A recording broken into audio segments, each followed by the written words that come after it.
Touching lives, one conversation at a time. Tonight, Georgia MacArthur takes us inside a Lexington classroom where the ONE Lexington organization hopes to make the community safer by talking.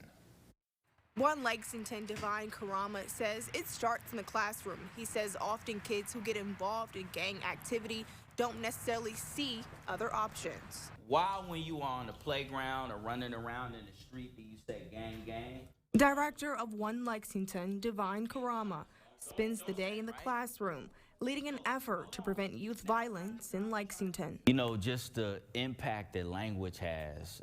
Sometimes we normalize some of this negative language that can put them in certain situations that could lead to conflict. Carama says deep-rooted inequalities in housing and education and a desire to fit in have driven some kids towards a gang lifestyle. How can a kid learn if he comes in and he's hungry?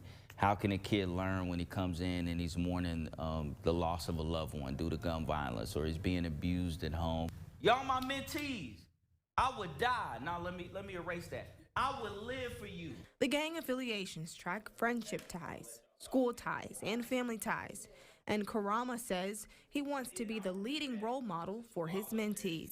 Being a man of color, and obviously probably 90% of our mentoring group is kids of color, I want them to see another positive influence. Carama says children carry the burden of firearm violence in the classroom, but it's days like today he hopes will reduce the number of young victims that fall into the hands of gun violence. And so I tell people all the time, it starts way before a gun is fired.